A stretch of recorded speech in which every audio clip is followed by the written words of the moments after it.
Somewhere in the hills of what is now southeastern Turkey, about 12,000 years ago, a group of people did something that should have been impossible. They carved massive limestone pillars, some weighing up to 20 tons, hauled them across rough terrain without wheels, without metal tools, without horses, and arranged them into precise circles on a hilltop overlooking a wide ancient valley. Then they did it again, and again, and again. For over 1,000 years, generation after generation kept coming back to this same hill, kept building, kept carving elaborate animals into the stone, foxes and vultures and scorpions, and strange headless human figures, and then, when they were done with one set of enclosures, they buried them deliberately, completely, and started building new ones on top. We call this place Göbekli Tepe, and it might be the most disorienting archaeological discovery ever made. If you're listening to this in the dark right now, maybe trying to drift off or just quiet your mind after a long day, I want you to know that people from Berlin to Boston to Bangkok are doing exactly the same thing tonight. Drop a comment and tell me where you are and what time it is.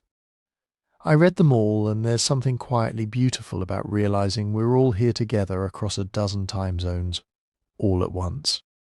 Now, back to the hill that broke archaeology. Here's why Göbekli Tepe is so strange. For a very long time, the accepted story of human civilization ran in a specific order.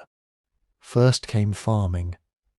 People figured out how to grow grain and raise animals, and that gave them food surpluses, and food surpluses allowed villages to form, and villages eventually gave rise to social complexity, and social complexity created the conditions where you could organize enough labor to build something monumental. That was the sequence. Agriculture first, monuments second. That was the rule. Göbekli Tepe broke the rule entirely. The oldest layers of the site date to around 9,600 BCE.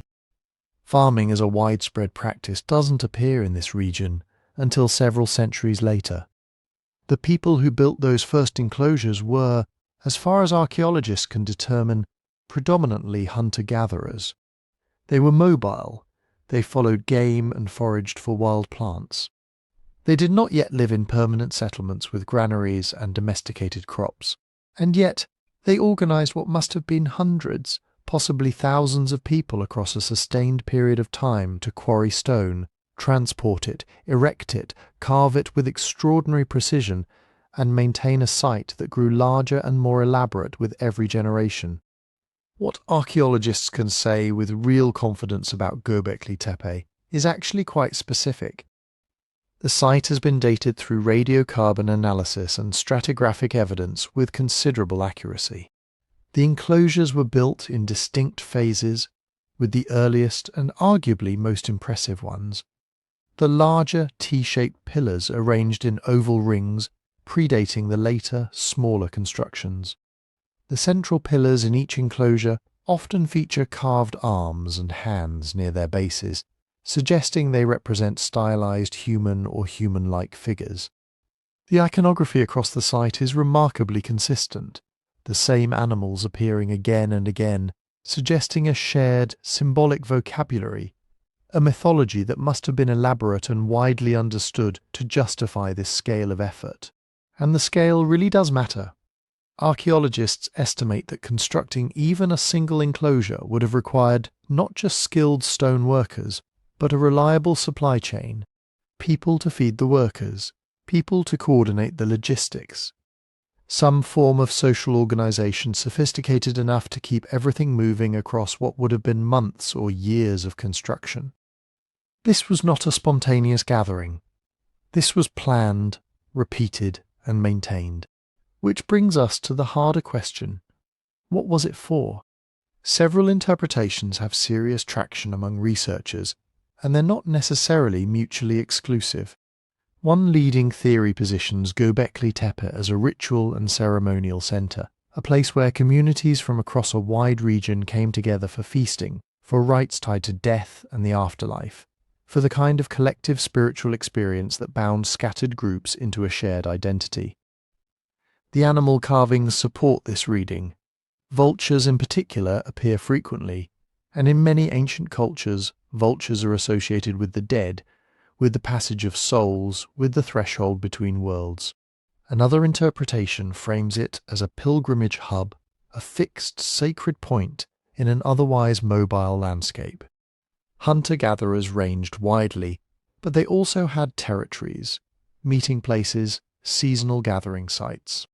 Göbekli Tepe may have been the ultimate version of that, a place so powerful in the collective imagination that groups travelled great distances to participate in whatever was happening there. The archaeological evidence does suggest feasting on a large scale. Animal bones found at the site indicate that wild game was being consumed in significant quantities, which points to either large gatherings or sustained occupation by groups substantial enough to eat that much meat. Perhaps the most intellectually provocative interpretation, and the one that changes how we think about civilization itself, is what some researchers call the social glue hypothesis. The idea here is that Göbekli Tepe was not the product of a civilization. It was the engine that created one, building something this demanding, this collective, this symbolically loaded required people to cooperate across group boundaries, to suppress competition, to develop shared norms and shared stories powerful enough to hold a community of communities together over centuries. The monument didn't follow social complexity. It generated it. The act of building was the institution. If that's right, then Göbekli Tepe inverts nearly everything we thought we knew about the sequence of human development. Meaning came first. Organization came first. The shared story came first. And out of that shared story grew the conditions that eventually made settled life, farming and cities, not just possible, but perhaps inevitable in this part of the world. Then there is the burial. At some point, the people who used and maintained Göbekli Tepe made a deliberate decision to fill the enclosures in. They packed them with debris, rubble, animal bones, flint tools and soil, burying the great pillars they had worked so hard to erect. This was not neglect. This was not the site simply being abandoned and falling into disrepair. This was an intentional act. Archaeologists can see it clearly in how the fill was deposited. Why would anyone do that? The honest answer is that we don't know. But the possibilities are each fascinating in their own right. One interpretation is that the burial was a closing ritual, a ceremonial ending the way some cultures today will inter objects at the conclusion of an important cycle. Maybe each set of enclosures had a lifespan in the belief system, a period during which it was active or inhabited by whatever powers it represented, and burial was how you ended that period properly and respectfully. Another possibility is that the beliefs themselves shifted. Religions change, mythologies evolve. The animal figures and symbolic systems that were urgently meaningful to one generation can become opaque or even threatening to a later one. If the community that maintained Göbekli Tepe went through a significant transformation in worldview, perhaps connected to the gradual shift toward farming and settled life, burying the old enclosures might have been a way of closing the door on an older way of being in the world.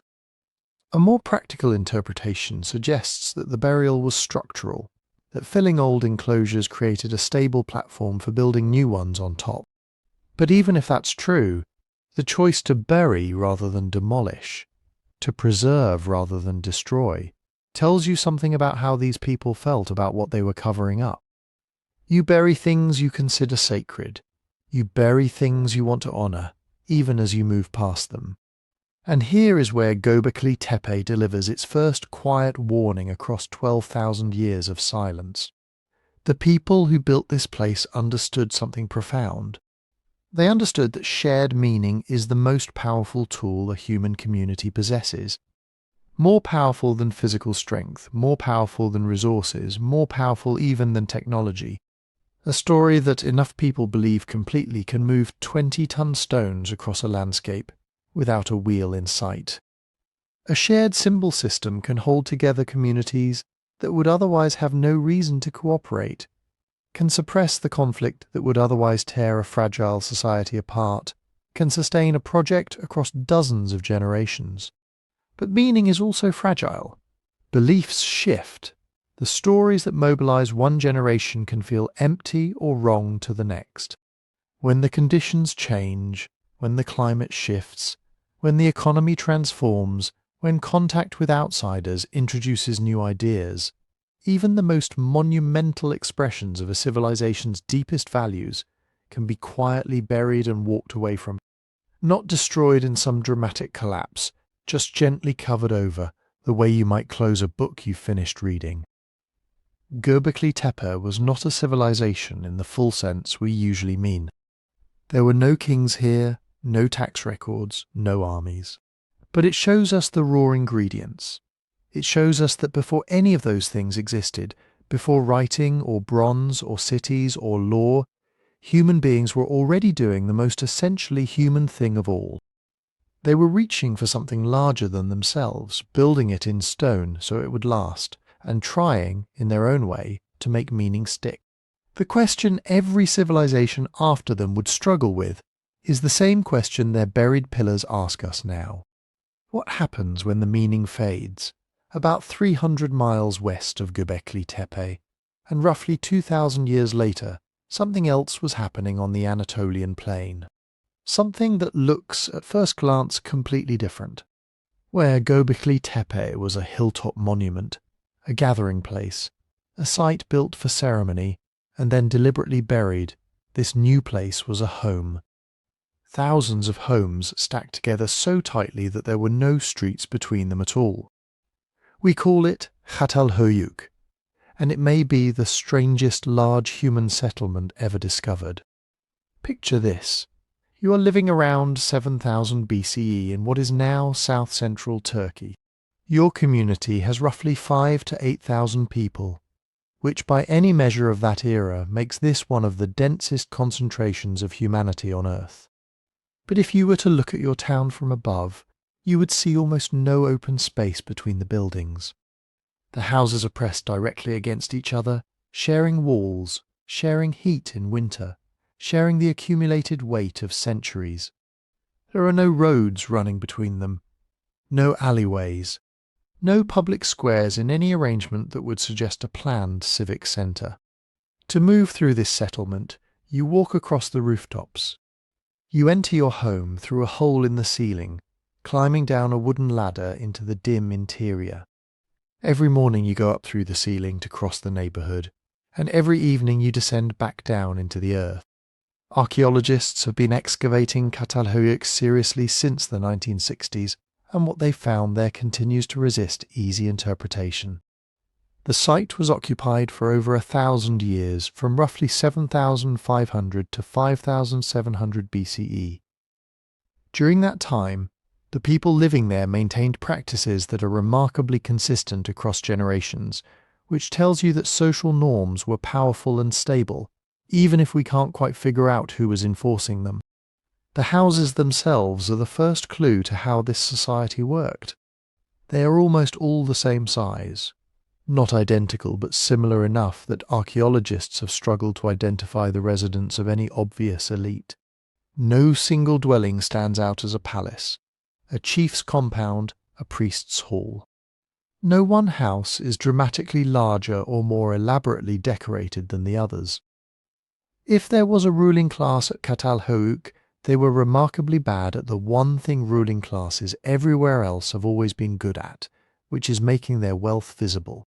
More likely, and this is what the evidence increasingly suggests, there simply wasn't one. Not in any form we'd recognise. The burial practices reinforce this picture in a way that is both striking and slightly unsettling. The people of Çatalhöyük buried their dead directly beneath the floors of their houses. Not in separate cemeteries, not in monuments dedicated to the illustrious, but right there under the sleeping platforms where the living rested every night. Skeletal analysis shows that multiple generations of the same family were often interred in the same floor, suggesting strong continuity of occupation, that the house itself was understood as something belonging to a lineage, inhabited simultaneously by the living above and the dead below. Some of these burials include grave goods, beads, obsidian tools, worked bone objects. But again, the range of wealth in those grave goods is relatively narrow. You don't see some people buried with hordes of objects while others receive nothing. The distribution suggests a society where differences in status existed, as they do in every human community, but where those differences were bounded, kept within a range that didn't produce the stark hierarchies we associate with later complex societies. The wall art at Çatalhöyük adds another layer of mystery. Geometric patterns, handprints, hunting scenes, images of wild animals, bulls and bears and vultures appear on interior walls, sometimes painted and replastered dozens of times over decades. Some rooms show more elaborate decoration than others, which hints that certain spaces had special functions, perhaps ritual functions, perhaps something like a meeting room or a shrine. But whatever authority was concentrated in those spaces, it wasn't the kind that got translated into palaces and monuments built for rulers who wanted to be remembered. Here is the honest uncertainty that serious archaeologists admit about this place. We don't actually know how decisions got made. Every community needs some mechanism for resolving conflict, for allocating resources, for deciding whether to rebuild after a fire or relocate entirely. Çatalhöyük lasted over 1,000 years, which means whatever mechanism they used worked reasonably well. But it left no obvious trace.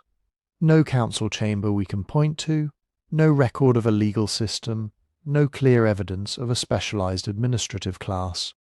It's possible that leadership was informal and fluid, rotating among respected elders or skilled hunters or individuals who had accumulated social credit through generosity and judgment.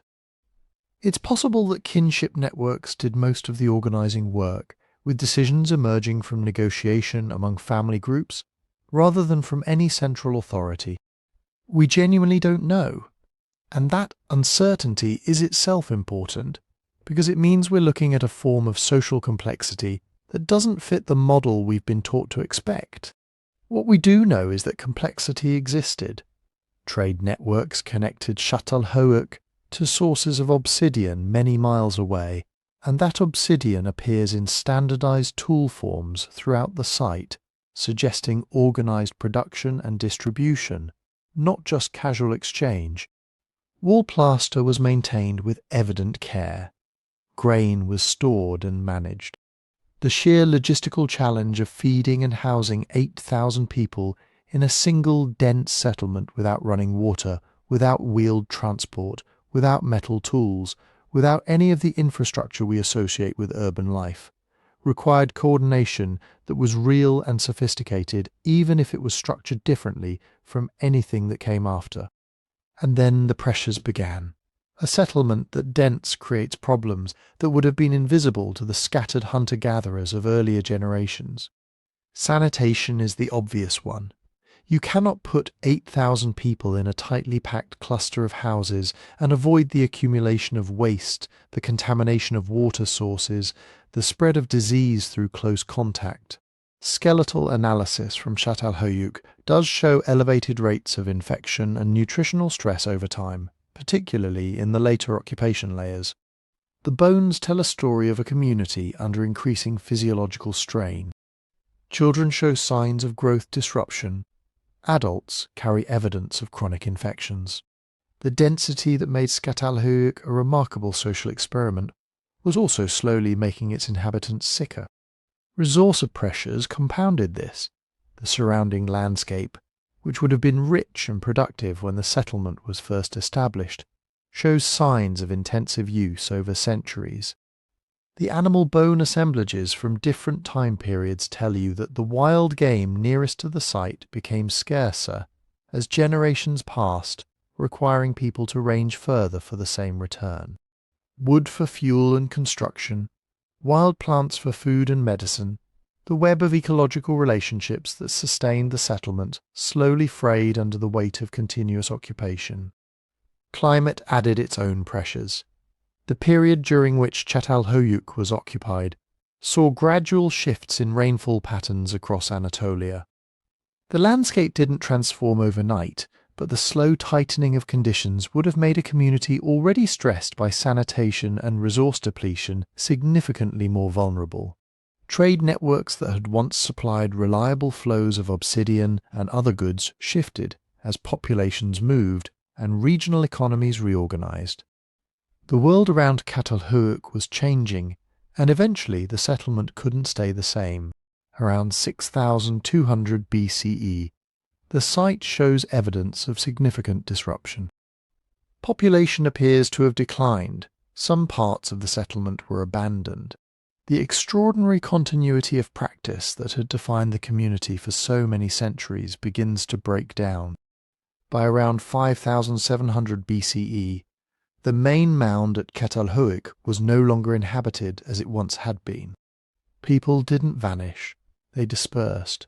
Smaller sites in the surrounding region show signs of population increase during this period, suggesting the community dissolved rather than collapsed, scattered rather than died. But the remarkable experiment of dense egalitarian living on the Anatolian plain was over. What Çatalhöyük leaves behind, apart from the archaeological record itself, is a provocation. It asks us to question the assumption that complexity and hierarchy inevitably arrive together. We have spent a great deal of intellectual effort building theories about how cities require rulers, how scale requires stratification, how the moment human settlements grow large enough to count as urban, power inevitably concentrates at the top. Çatalhöyük, for at least some substantial portion of its history, suggests that the relationship is not that simple. You can have density without kings. You can have trade networks without tax collectors. You can have shared ritual and social coordination without anyone obviously in charge. But the warning encoded in Çatalhöyük is not about hierarchy. It's about something quieter and more insidious. This was a community that may have been undone not by war, not by conquest, not by any dramatic external blow, but by the slow accumulation of stresses that no particular person chose and no particular leader could easily fix. Crowding, disease, the gradual thinning of the ecological web that had once supported them so richly. The kind of problems that don't announce themselves as crises until they've already become impossible to solve. There is no villain in this story, there is no catastrophic mistake to point to, no decision that, made differently, would have saved everything. Just a long, slow pressure building under the floors where the dead were sleeping, in the bones of children who were getting a little shorter every generation, in the landscape growing a little quieter, a little further from the rooftops where people walked each morning. The people of Çatalhöyük built something extraordinary without building it for any king. What they couldn't quite build was a way to notice, early enough to matter, that the ground beneath their remarkable experiment was shifting. If Çatalhöyük is the story of people trying to live together without anyone obviously in charge, Sumer is almost the opposite story. Same broad region of the world, some thousands of years later, but a very different kind of experiment. Here, power is visible. Here you can point to the temples, the tablets, the canals and say, this is where decisions got made, this is where obligation lived. We're now in southern Mesopotamia, the land between the Tigris and Euphrates, around the 4th and 3rd millennia BCE. It is not by nature a gentle environment. The rivers are unpredictable, the rainfall unreliable. Left to itself, the southern plain is mostly marsh and steppe, a place where seasonal floods can erase entire seasons of labour, and where a single mist flood can mean crop failure and famine. But those same rivers carry silt, and that silt, spread out across flat land, becomes some of the most fertile soil on earth. If, and this is the key, if you can control the water. From this basic bargain, the Sumerian city-states were born. Imagine you are living near the city of Uruk, somewhere around 3300 BCE. You look out over a landscape that has been remade by human hands. Canals branch off from the main rivers, spreading like veins across the plain. Smaller channels lead from those to individual fields.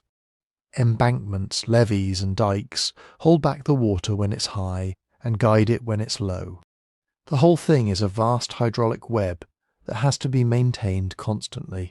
Canals silt up, levees erode, gates and sluices need watching. This is not something a small family can manage alone. To irrigate effectively at scale, you need cooperation across entire communities and beyond. You need labour at the right time of year. You need agreements about who gets water first, who repairs which section of canal, who is responsible when something breaks. You need, in other words, organisation. In Sumer, that organisation crystallised around temples and city institutions. The same buildings that housed the gods, or the earthly representatives of the gods, also housed the bureaucrats, the storehouses, the accounting systems that kept track of grain and labour. The water that made life possible became entangled with power. The earliest writing we know from this region makes that link painfully clear. Those iconic wedge-shaped marks pressed into clay, cuneiform, did not begin as literature or philosophy. They began as lists, rations issued, fields measured, barley owed, labour days performed. You can picture the process. Clay tablets, still damp, spread on a table. A scribe with a reed stylus, trained for years to memorise signs and conventions, methodically recording the movement of goods and people. One tablet notes how much grain a particular field produced. Another lists workers assigned to dredge a canal section.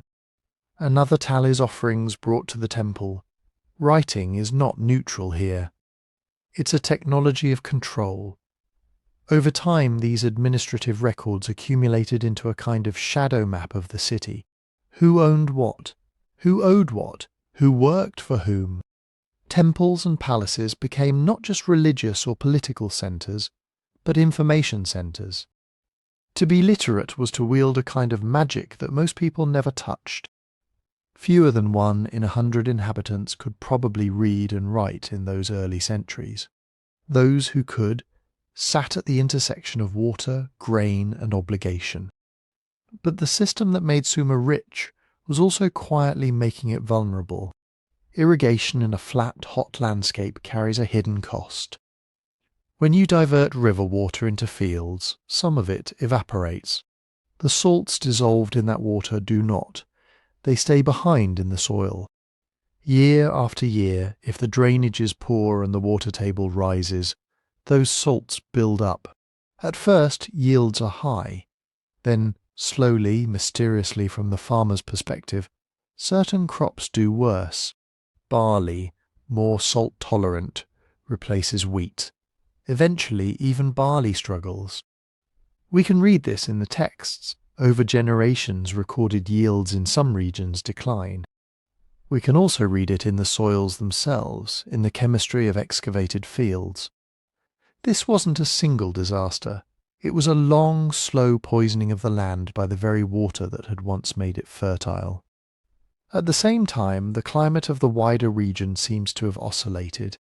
Periods of relatively abundant rainfall and good river flow were punctuated by drought cycles, when the rivers ran low or their patterns shifted. Some scholars point to a particularly severe arid phase around the end of the 3rd millennium BCE, associated with what's called the 4.2 kiloyear event, as one stressor among many. For a system that had organised itself completely around carefully timed water deliveries, these fluctuations were not minor inconveniences. A drought year doesn't just mean less grain. It means less surplus to store, less to pay labourers, less to trade, less to offer the gods. In a world where the temple is supposed to guarantee cosmic order, crop failures are theological problems as well as economic ones. And then there was the other side of the river's personality, flooding. On a floodplain that flat, the difference between beneficial inundation and catastrophic overflow is measured in feet. When levees held, water spread through canals and revived the fields. When they failed, whole districts could be submerged. The same canals that channeled life could also deliver destruction with alarming efficiency. Under these pressures, The city-states of Sumer were rarely at peace with one another. Uruk, Lagash, Umma, Kish, Nippur. Each of these cities sat at a node in the irrigation web and the trade routes that extended out from it, carrying timber from the north, stone from the east, metals from distant highlands. Control over water gates, over canal branches, over access to trade corridors became matters worth fighting over. And fight they did. Some of the earliest written texts that sound like history are essentially war reports and boundary disputes. Kings of Lagash and Umma arguing and killing over who owns which stretch of land, which canal, which patch of fields. Victory inscriptions where rulers boast about restoring rightful boundaries and punishing neighbours who stole water. The invention of boundaries in an irrigated landscape is not just about lines on a map. It's about who gets the flow. There is a feedback loop here. Competition drives innovation. Better canals, new military tactics, fortified walls, more sophisticated administrations to mobilize labour for both irrigation works and armies. But that same competition also fragments the landscape politically. No single authority manages the rivers for the common good for very long. Coalitions rise and fall. Hegemonic cities like Uruk, then Akkad, then knit pieces of the region together, then lose control. In between, city-states act on short-term incentives, grab more land, seize more water, demand more labour. Over centuries, this produced a pattern of boom and strain rather than a single dramatic collapse. When later scribes talk about the fall of Sumer, they often compress generations of gradual change into a narrative of cosmic reversal. But what we actually see in the archaeological and textual record is more granular. Some cities decline while others grow. Salinized fields are abandoned in favour of new tracts further north. Trade routes shift as other regions, like the rising power centres in Akkad or later Babylonia and Assyria, draw resources away.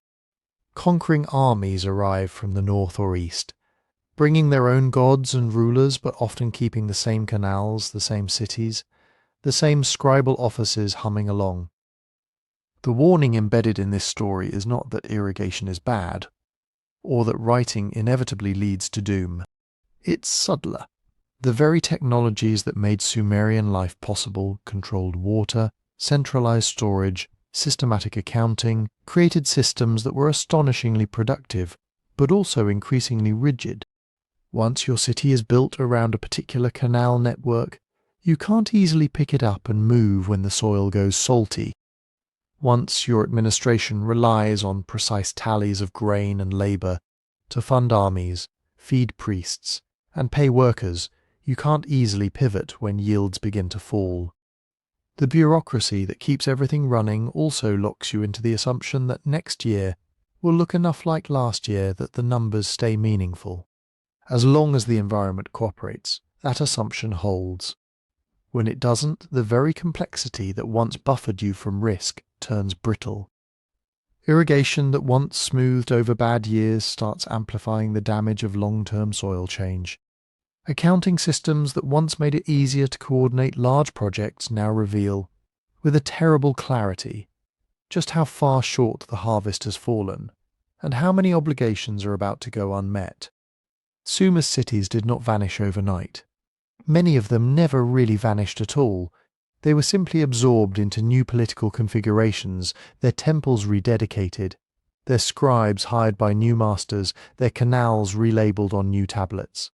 But beneath the continuity of names and institutions, the ecological base that had first allowed those marshy plains to bloom was eroding. In that sense, Sumer leaves us with a particular kind of caution, not about spectacular collapse, but about slow entrapment, about how success can persuade societies to double down on the very systems that are quietly undermining their future, about how, once a network of technology and bureaucracy grows large enough, it can become harder to change course than to ride it out and hope the rivers stay kind a little longer. The people of Sumer mastered water, invented writing, built cities whose outlines we can still trace today. What they couldn't fully master was the long memory of their landscape. The way salts remember every flood, every diverted stream, every short-term gain in harvest. Their clay tablets whisper a lesson through 5,000 years. When your clever systems begin to shape the world faster than you can read their consequences, you may already be more entangled than you think. By the time cities were rising in Mesopotamia, something equally astonishing was taking shape thousands of kilometers to the east, along the floodplains of the Indus and its sister rivers. If Sumer feels like the story of power made visible, temples, palaces, cuneiform, and of water turned into hierarchy, the Indus civilization feels, at first glance, strangely anonymous. No giant royal statues staring down at you. No endless king lists carved into temple walls. No obvious palaces looming over the streets. And yet, when you look closely at the bones of its great cities, Harappa in the north, Mohenjo-Daro further south, what you see feels almost uncannily modern. Start with the streets.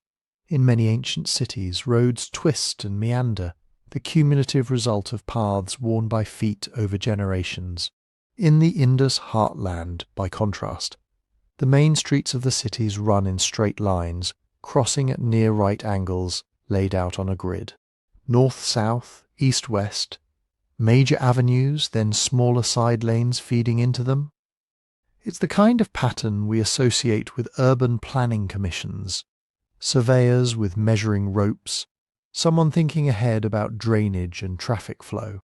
On either side of those streets rise brick houses, remarkably standardized in their construction. The bricks themselves, whether sun-dried or fired, follow consistent proportions, often in a 1:4 ratio of thickness, width and length, across hundreds of kilometers. The same size bricks show up not just in Harappa and Mohenjo-Daro, but in smaller towns and villages scattered along the river system. That kind of regularity doesn't happen by accident. It implies shared conventions, agreed upon standards, perhaps even some authority, visible or invisible, setting norms and expecting them to be followed. Then there's the plumbing. Under many of those straight streets, archaeologists have found covered drains, brick-lined channels, sometimes sealed with stone slabs, carrying wastewater away from houses and neighborhoods. Individual homes had bathing platforms, sloped floors, vertical drains that connected down into the street system. In some districts, it seems, most houses had access to this infrastructure, not just the elite. Imagine that for a moment. You wake up in your house in Mohenjo-Daro around 2200 BCE. You step onto a raised platform, pour water from a jar, wash the dust of sleep from your skin. The used water runs into a carefully built drain that takes it outside and away. Out in the street, the morning light catches on brickwork that has been set by masons following dimensions standard, across a civilization the size of a small country. There's a quiet, everyday dignity in that, a sense that whoever planned these cities cared about more than just temples and monuments. They cared about making dense urban life tolerable, maybe even pleasant, for ordinary people. And yet, for all this apparent orderliness, the Indus world is wrapped in silence. Unlike Mesopotamia, where we can read the complaints of disgruntled farmers and the boasts of kings, the script of the Indus civilization remains undeciphered. Hundreds of short inscriptions survive on little steatite seals, on pottery, on tiny tablets. They show a sequence of abstract signs, some repeated often, some rare, sometimes accompanied by images of animals or composite creatures. We can tell that this was writing of some kind, not just random marks. The signs follow patterns. Certain ones tend to appear at the beginning of a text, others toward the end. There's structure there, but the texts are incredibly short, often just 4 or 5 signs, hardly enough context to crack the code. Without a bilingual inscription, like the Rosetta Stone provided for Egyptian, we are left guessing. Were these seals mainly used for identifying ownership, for marking goods in trade, for religious purposes? Were there longer texts on palm leaves, cloth, or wood that have simply not survived? We don't know, and because we can't read their words, there are entire dimensions of Indus life we can only approach sideways through material remains. The most striking absence in those remains is the kind of unambiguous royal propaganda that fills Mesopotamian and Egyptian sites. We don't have carved reliefs showing kings smiting enemies. We don't have grand throne rooms with obvious royal iconography.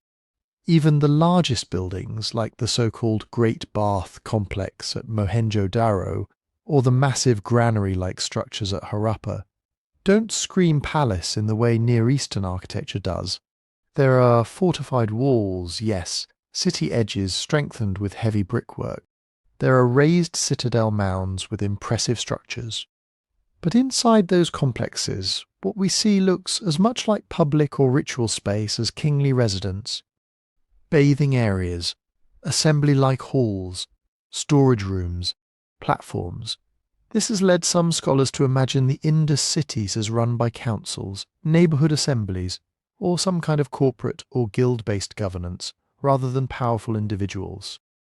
Others caution that power can express itself in many forms, and that we may simply be missing the visual vocabulary of Indus authority, because we don't yet understand their symbols. Tiny figurines, some of them possibly deities, some perhaps toys, show us a range of hairstyles and ornaments. A famous seal depicts a horned, seated figure surrounded by animals, maybe an early form of a god of wilderness or yoga, maybe something entirely different. Another motif shows a kind of ceremonial procession with a plant-like standard. These could hint at religious practices, at shared myths and central cults. But without texts, we are reconstructing from shadows.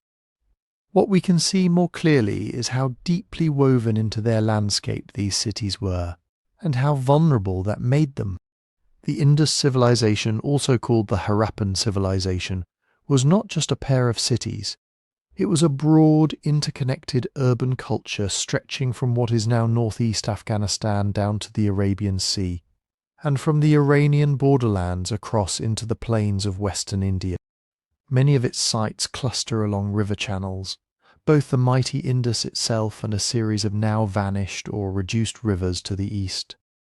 In the deep past, some of those eastern channels, the Gagga-Hakra system, often linked to the legendary Sarasvati River in later Indian texts, carried substantial flows from the Himalayas down into the plains. They watered fields, filled flood basins, and supported dense human settlement. Over time, though, the monsoon patterns that fed these rivers seem to have shifted. Glacial meltwater sources changed course. Some channels gradually dried, others became prone to more erratic flooding. At the same time, the strength and reliability of the summer monsoon itself may have declined during key centuries at the end of the 3rd and the beginning of the 2nd millennium BCE. You can trace the response to these changes in the archaeology like a slow-motion migration. In the earlier so-called mature Harappan phase, the biggest cities hug the western river systems. Later, as some channels falter or change course, there's evidence of population moving eastward, toward regions where monsoon-fed rainfall remained more dependable. Large urban centres shrink. New, smaller settlements dot the landscape in different patterns. This doesn't look like a single cataclysmic collapse. It looks like a long negotiation with rivers that refuse to stay where they had been. Layered on top of this are the threads of trade. Indus seals have been found in Mesopotamian cities like Ur and Lagash. Mesopotamian tablets mention goods from a distant land called Meluha, which many scholars associate with the Indus region. Carnelian beads, etched in distinctive Indus styles, turn up in royal burials far from their place of origin. In return, the Indus people likely imported metals, rare stones, and perhaps timber from neighbouring regions. Within their own territory, standardized weights, carefully carved little stones in regular ratios, speak to an economy that valued precise measurement. A trader in a coastal town weighing out grain or copper could, in principle, use the same system as a merchant in Harappa's market. Trust was built into those little cubes of rock, but networks that are tightly calibrated can also be fragile. If monsoon shifts reduced agricultural surpluses in certain regions, less grain might have flowed into the cities. If changing river courses disrupted transport routes, moving goods by boat or cart would become harder. If partners in distant lands experienced their own upheavals, political, environmental, or both, demand for Indus products could drop, or essential imports could falter. When you build urban life on the assumption that fields will keep producing, that rivers will keep carrying boats, that distant markets will keep wanting your goods, you weave a web of interdependence. It can be resilient, able to reroute and adapt, or it can be finely tuned to conditions that are, in fact, temporary. In the later levels of Harappa and Mohenjo-Daro, we see hints of strain. Some drains are no longer kept in perfect repair. Fine, standardized bricks are sometimes replaced with rougher, reused ones. Big public structures go out of use or are repurposed. Population seems to thin. Eventually, these once great cities become, if not deserted, then shadows of their former selves, local centres in a landscape that has moved on. The descendants of the Indus people did not vanish. Genetic and cultural threads from that world almost certainly flow into later South Asian populations and traditions, but their particular way of being urban, orderly bricks, gridded streets, quiet drains humming beneath, faded. Their warning, if we listen for it beneath the silence of their unreadable script, is not that planning is futile or that infrastructure is a trap. It's that no amount of planning can make you independent of the patterns of the sky and the rivers. You can standardize your bricks, align your streets to catch the breeze, regulate flow through every drain and channel. You can build a system that works beautifully under the climate regime in which it was born. But if that regime shifts, if monsoons weaken, rivers jump their banks or abandon their beds, trade winds and trade routes change, the very regularity that once looked like strength can become a liability. Grids are hard to bend, drains are hard to move, standards, once widely adopted, are hard to rethink. The more smoothly your world runs under one set of conditions, the more jarring it can be when those conditions quietly change.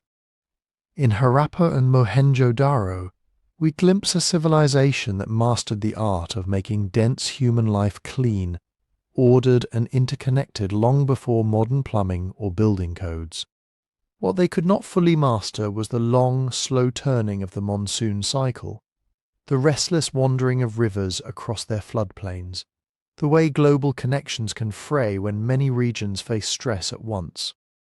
Their brickwork still lies exposed under the sun, drained of voices but not of meaning, reminding us that infrastructure is not immunity. It is a promise made to a particular climate, a particular balance of water and trade. When that balance shifts, the promise has to be renegotiated or it breaks. While the people of the Indus were negotiating with wayward rivers, another experiment in complex living was unfolding far to the west. On a long, mountainous island ringed by deep blue water, Crete, if Harappa and Mohenjo-Daro feel like cities grown out of river mud and careful brickwork, the Minoan world feels like something poured out of the sea itself. Not a single capital, but a ring of palace centres, Knossos, Phaistos, Malea, Zakros, strung around the island like beads. None towering over the others quite the way Mesopotamian capitals did, each plugged into the harbours and sheltered coves that turned Crete into a kind of unsinkable ship in the middle of the eastern Mediterranean. Start with Knossos from above. If you could float silently on the warm air, it would look almost like a living maze. Courts and corridors, staircases and storage wings, rooms within rooms unfolding around a central rectangular courtyard. The walls, once painted in vivid colours, enclosed not just royal apartments, but something more like the beating administrative heart of a region. Along the edges of those courts and in long, carefully arranged galleries, Archaeologists have found ranks of massive pithoi, huge storage jars, as tall as a person, sunk partly into the floors. These jars once held oil, grain, wine, perhaps even dried figs and pulses. Some are marked, some arranged in tight patterns.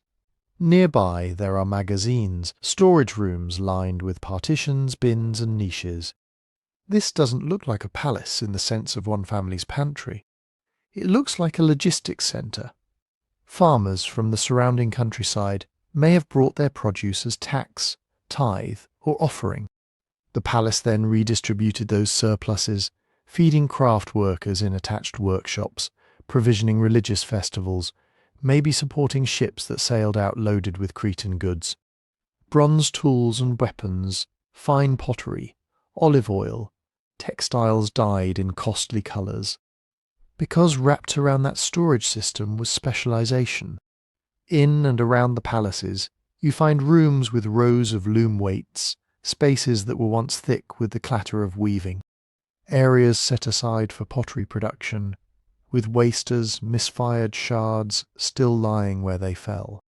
Workrooms for metal, for stone vases, for delicate seal stones carved with miniature scenes. Instead of every household making everything it needed, you begin to see clusters of people devoting themselves to particular crafts, dependent on regular supplies of food and raw materials flowing from somewhere. In return, their products could be standardized, recognizable, tradable. This administrative rhythm, collection, storage, redistribution, makes sense when you remember where Crete sits. Look at a map in your mind. To the north, the Greek mainland and the rich Mycenaean centres that would rise later. To the east, the coasts of Anatolia and the great trading cities of the Near East. To the south, Egypt. Westward, the open water leading toward the central Mediterranean.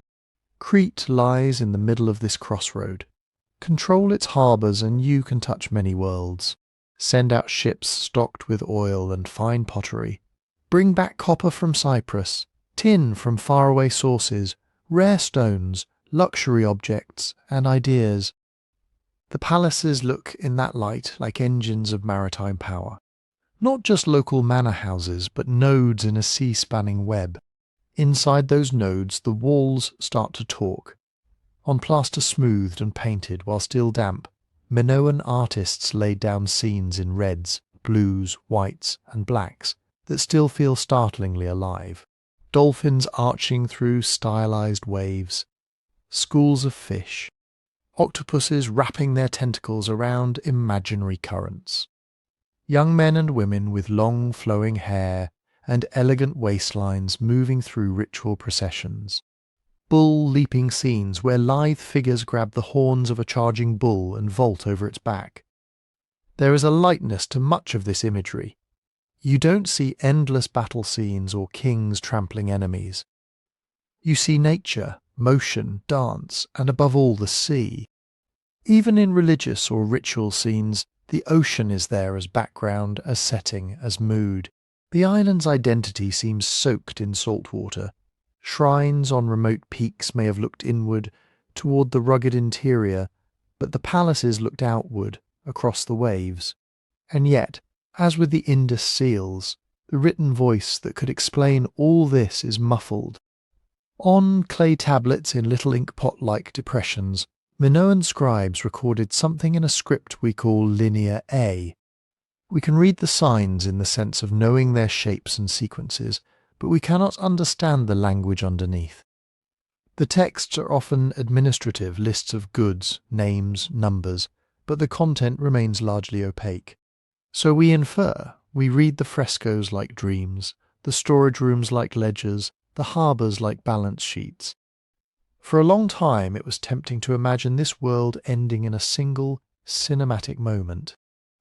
Not far to the north of Crete lies the island of Thera, better known today as Santorini. In the middle of the second millennium BCE, that island exploded. A volcanic eruption of staggering violence blew away much of Thera's centre, sent ash into the sky, and probably generated tsunamis that raced across the Aegean. In the buried town of Akrotiri on Santorini, we see a Minoan-like culture frozen in pumice and ash, multi-story houses, elegant wall paintings, carefully arranged rooms. It looks as though its people had some warning. They seem to have taken many valuables with them, but the eruption itself was cataclysmic. For much of the 20th century, a powerful story took shape. The Thera eruption destroyed the Minoan civilization in one blow, a single apocalyptic day when nature rose up and ended a culture. It's a gripping image, but the evidence paints a slower, messier picture. First, the dating is tricky. Different methods, radiocarbon, ice cores, tree rings, ceramic crosslinks with Egypt, have produced overlapping but not identical timelines. There's broad agreement that the eruption happened sometime in the 16th or early 15th century BCE, but exact synchronizations with Cretan palace phases are debated. Second, on Crete itself, the pattern of damage and rebuilding doesn't look like a civilization instantly erased. There are signs of tsunami deposits on some northern and eastern coasts, places where waves may have surged inland, dragging debris and marine life with them. There is evidence of ash fall, though how thick and how widespread remains debated. Some harbours and coastal settlements would have been hit hard. Crop yields might have been affected for a time. Sea routes could have been disrupted, both by the physical damage and by fear. But the main palaces, Knossos chief among them, show phases of continued use after the eruption. There were rebuildings, reorganizations, new styles of pottery. Trade, though possibly altered, did not cease. The Minoan story did not end in a single fiery blast. It bent, shifted, cracked. Add to this the constant tectonic restlessness of the region. Crete sits in a seismically active zone. Long before and long after Thera, earthquakes shook the island.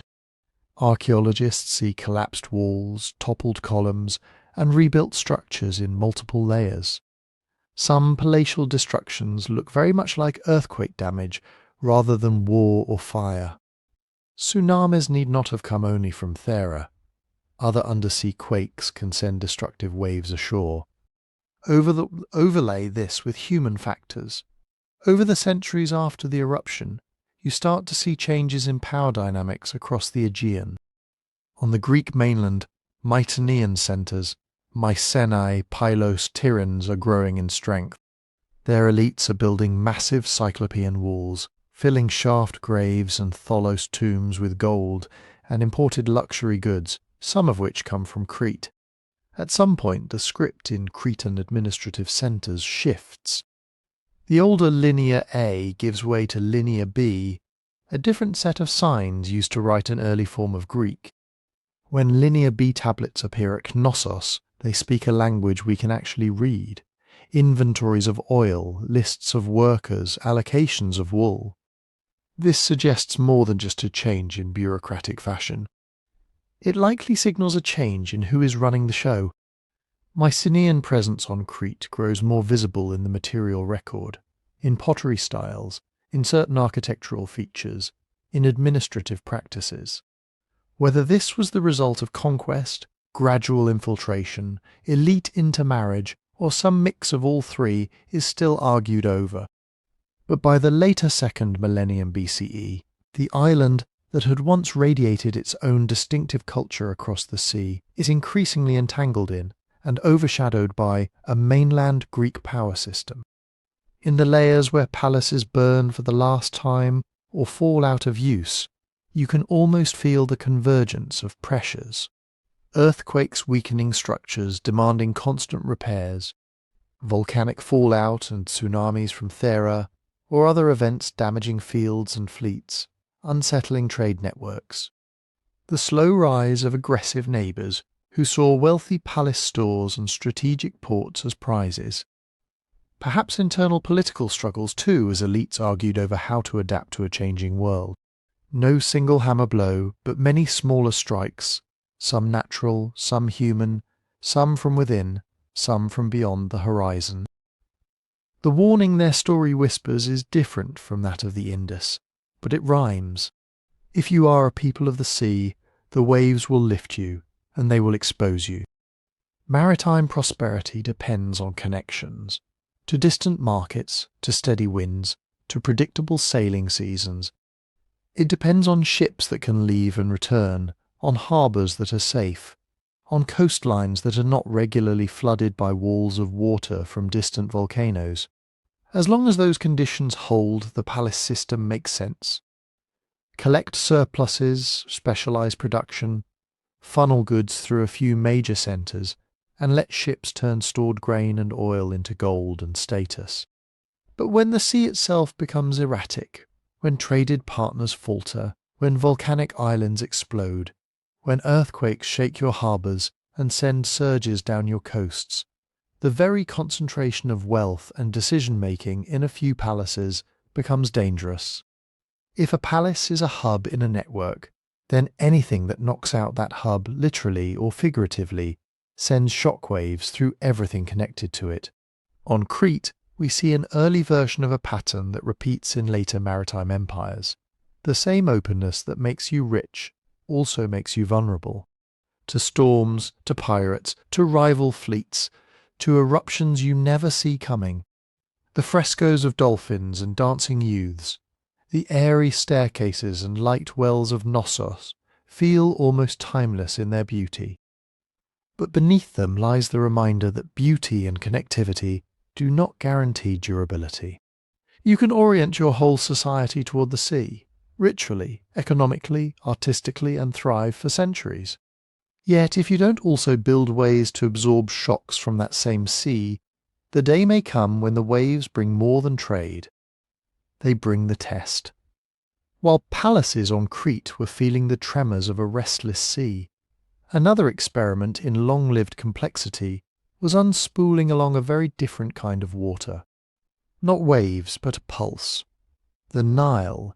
If you close your eyes and strip away the temples and statues and golden masks, what you're left with is a simple repeating rhythm. Each year in late summer the river swelled with floodwaters coming from far to the south. It rose, spilled over its banks, spread out across the floodplain, and then retreated, leaving behind a dark, silty film that turned Egypt's narrow valley into a ribbon of astonishing fertility. Not constant abundance, rhythmic abundance. Ancient scribes measured the height of the flood with careful marks on nilometers, carved into rock and masonry. A low flood meant failed crops, hunger and fear. A high flood meant destroyed dikes and fields swept away. Somewhere in the middle was the sweet spot, enough water to soak and nourish, not enough to drown. For centuries at a time, the Nile hit that sweet spot often enough that Egypt could do something rare in early human history: plan ahead. When you can predict that the land will usually be reborn under a layer of rich mud each year, you can build more permanent villages, then towns, then cities. You can dig canals, lay out basins, time your planting and harvest with the river's moods. You can collect grain in royal granaries, feed artisans, fund expeditions, pay soldiers, support priests. Out of this repeating, almost metronomic cycle grew what would become one of the most durable states in human history. The Egyptians wrapped this ecological rhythm in an ideology that made it feel not just practical, but cosmic. Order, ma'at, wasn't just a moral idea, it was the rightness of the world itself. The sun rising, the Nile flooding, the seasons turning, the state functioning, everyone knowing their place. The king, the pharaoh, was not simply a clever administrator skimming taxes off a river valley. He was, in their own eyes, the human anchor of this order, a bridge between gods and people, the one whose rituals, justice and rule allowed the Nile to rise as it should, and the stars to move in their courses. Agricultural surplus, predictable water, central ideology.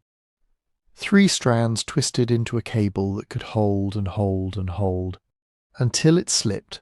The old kingdom, those centuries of pyramid building around the middle of the 3rd millennium BCE, shows us how strong that cable could look from the inside. Think about what it takes to build something like the Great Pyramid of Khufu at Giza. Not just stone and sweat, but organization. You need to know how many workers you can feed. You need systems to quarry, transport and place blocks, with astonishing precision. You need a bureaucracy that can track households, mobilize villagers for corvée labour, and make sure there's still enough hands left in the countryside to sow and reap. Behind the serene geometry of the pyramids lies a humming machine of scribes, overseers, local officials and royal decrees. Taxes flowing in as grain, oil, linen, livestock, rations flowing out to teams of labourers. The king at the centre, his burial monument a permanent statement that the order he guarantees is eternal. But no machine runs without friction. Over time, local governors, the nomarchs, each responsible for a stretch of the Nile Valley, grew in wealth and confidence. They managed their own irrigation works, raised their own tombs, sponsored their own local cults. In inscriptions from the later Old Kingdom, you can almost hear them stretching their shoulders, boasting of what they accomplished without sending for help from the palace. At the same time, the climate beyond Egypt's narrow green strip was shifting. Across parts of the Near East, evidence points to episodes of drying around the end of the 3rd millennium BCE. In Egypt, records from later periods remember years of disastrously low Niles. Archaeological hints, bones of underfed animals, texts lamenting hunger, suggest a string of bad inundations, the river failing to rise to its expected mark. When the Nile faltered, the ideology that linked royal virtue to cosmic order suddenly felt less solid. If the king's job is to guarantee mart, what happens to his legitimacy when the fields crack and the granaries echo empty? By the time the Old Kingdom gave way to what later Egyptians called the First Intermediate Period, the cable that had seemed unbreakable was frayed along all 3 strands. Agricultural surplus thinned, central authority wobbled. Local power hardened. Instead of one king's tomb towering over all, we see dozens of substantial provincial tombs. Instead of a single court distributing resources, multiple regional centres negotiated, competed, and sometimes fought. The written record from this time is patchy, but later literary texts, like the Admonitions of Ipuwer, paint a picture, perhaps exaggerated, of social inversion, the poor becoming rich, the rich becoming poor, boundaries dissolving. Egypt did not vanish. People still farmed, worshipped, married, buried their dead. But the neat Pyramid Age image of one ruler presiding over a unified 2 lands dissolved into a more chaotic mosaic of powers. And then slowly it reassembled. Out of the jostling nomarchs and minor kings, one line based in Thebes managed to do what earlier rulers had done, knit valley and delta back together. This was the genesis of the Middle Kingdom around the early 2nd millennium BCE. Later Egyptians looked back on it with a kind of nostalgic admiration, almost as much as they did the Old Kingdom. Here was Mat restored after a time of perceived chaos. Middle Kingdom rulers like Senusret III took a keen interest in the provinces, trimming back over mighty local elites, reorganizing administrative districts, and strengthening the centre's grip on resources. They fortified Egypt's southern frontier, pushed trade and military expeditions into Nubia, and renewed contact with the Levant. Art and literature flourished. Pyramids shrank but multiplied. Instead of pouring unimaginable resources into a few colossal monuments, kings spread their building projects more widely, investing in temples, fortresses, and infrastructure. And yet the warning embedded in Egypt's story is that even a restored order is not a final one. Climate remained changeable. Trade routes shifted. Peoples on Egypt's eastern doorstep, Semitic-speaking groups from the Levant, moved and mingled with Nile Delta communities. By the time of the Second Intermediate Period, another fracture opened, this time with a new twist. outsiders seizing the mechanisms of Egyptian statehood itself. In the Eastern Delta, groups we call the Hyksos, probably a mix of local and Near Eastern populations, established their own dynasty at Avaris. They adopted Egyptian royal titles, used Egyptian-style monuments, and participated in the same ideological game of kingship, even as they remained culturally hybrid. They also brought with them technologies that had matured further north and east: the horse-drawn chariot, certain types of composite bow, new fortification ideas. These weren't entirely unknown in Egypt, but under Hyksos and contemporary rulers, they became central tools of war and prestige. When Theban princes eventually pushed north to overthrow the Hyksos and reunify the land under Ahmo's eye, they did so partly by mastering these same technologies. In other words, Egypt's second great political fracture didn't just weaken the state. It rewired it. Out of the stress of foreign rule and internal division emerged a more militarized, outward-facing new kingdom, ready to project power deep into the Levant and Nubia, to stand toe-to-toe with other great late Bronze Age players.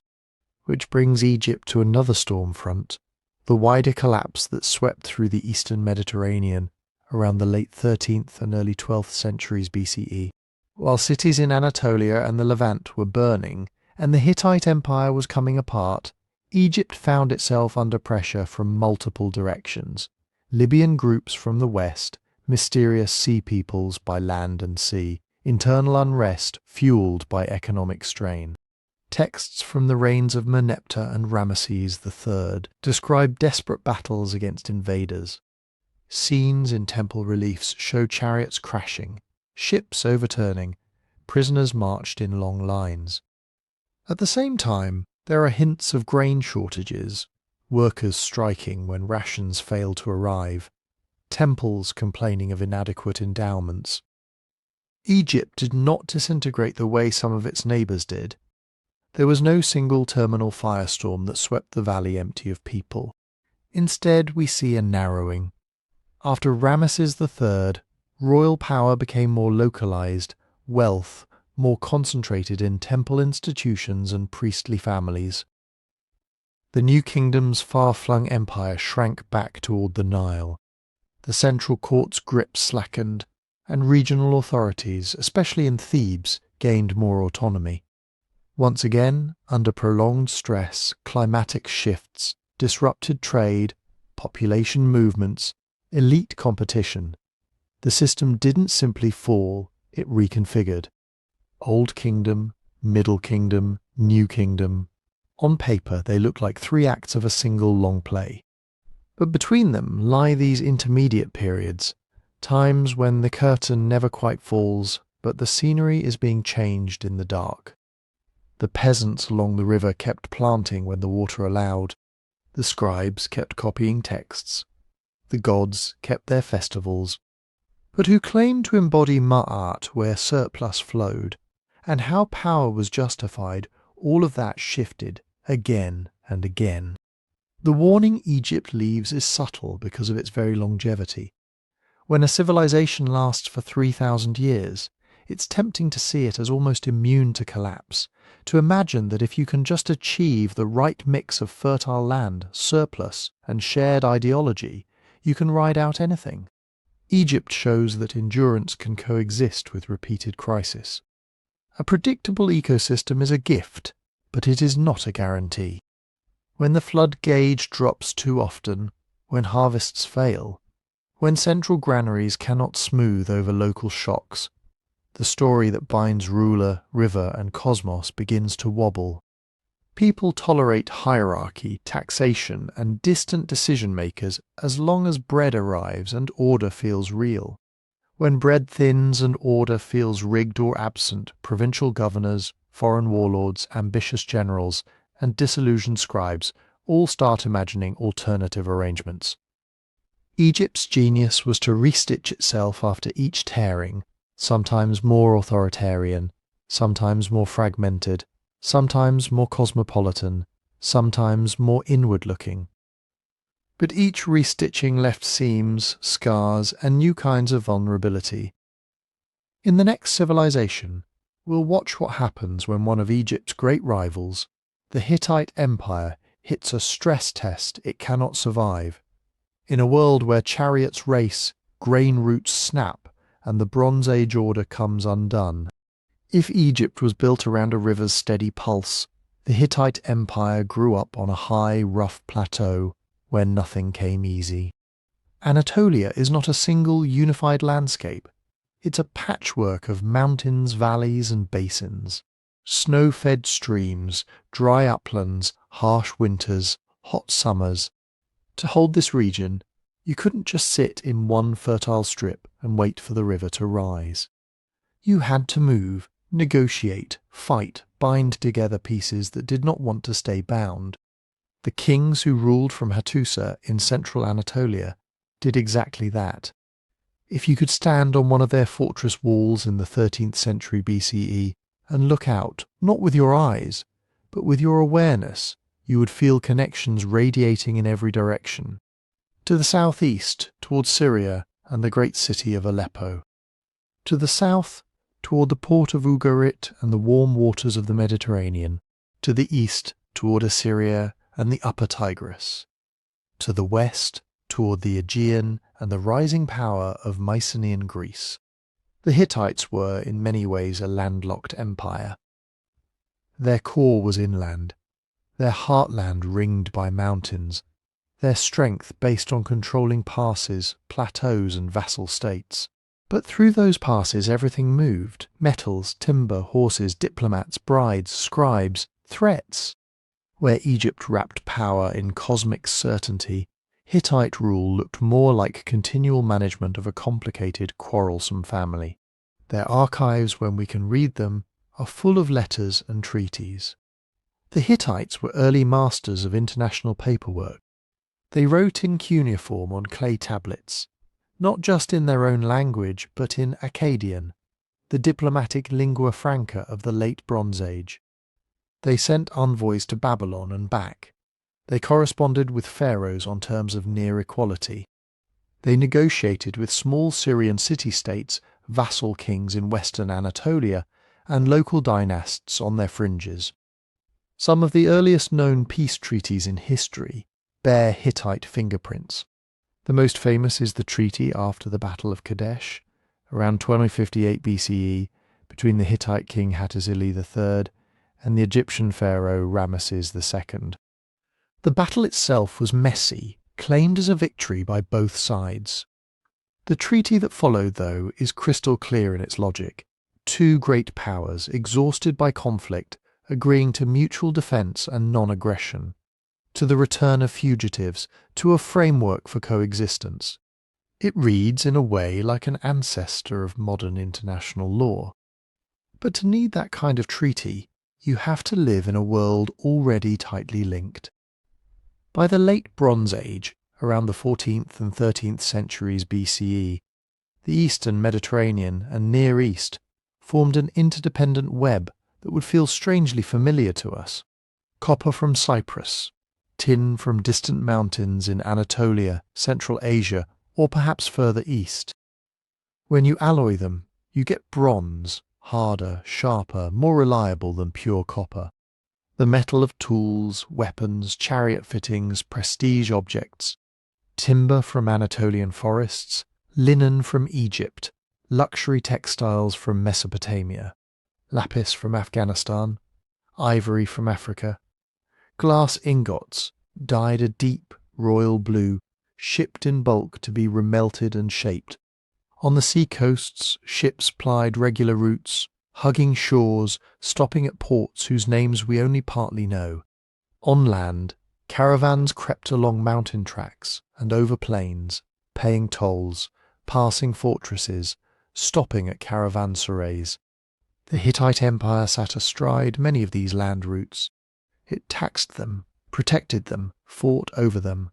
Its rulers understood that power didn't just come from the sword, but from being a necessary middleman. They built their empire out of treaties as much as out of stone. A typical Hittite document might lay out obligations of a vassal king, provide troops when called, send tribute, marry into the royal family when asked, refrained from making separate deals with Egypt or Assyria. In return, the great king of Hatti promised protection, recognition, perhaps some trade privileges. This sounds neat on clay, but on the ground it was constantly in motion. Vassals rebelled, rivals tempted them. Droughts and raids made tribute hard to pay. Succession crises in Hattusa sent ripples outward. Each time a great king died, and another claimant tried to climb onto the throne. If Egypt's story is one of long internal rhythms with episodic fractures, the Hittite story is one of permanent negotiation, inside the palace as well as outside. Internal politics could be brutal. Royal sons, brothers, and brothers-in-law weighed their chances. Queens, especially powerful ones like Pudahepa, acted as co-rulers and chief diplomats. Plots and counterplots filled the private chambers of the citadel. Hittite records preserve confessions and accusations of treason, trials, and purges. Layered onto that was the environment. Tree ring data and sediment cores from the eastern Mediterranean point to periods of drought and climatic stress in the late 13th and early 12th centuries BCE. Not every year, not everywhere at once, but enough to sting. In a fragile subsistence economy, a few badly timed years of low rainfall can turn political tension into open fracture. We get glimpses of this in Hittite and Near Eastern texts. Pleas for grain, references to famine, desperate measures. Food is the one thing empires cannot negotiate away. You can postpone tribute, delay a treaty, forgive an insult. Hunger is immediate. Now imagine this networked world under strain. Caravans delayed or robbed. Ports disrupted by conflict or piracy. A key source of tin becomes inaccessible because some distant corridor is seized or a local kingdom falls apart. A drought hits grain-producing regions, forcing major states to scramble for imports at the same time. Each state remembers what happened the last time it looked weak.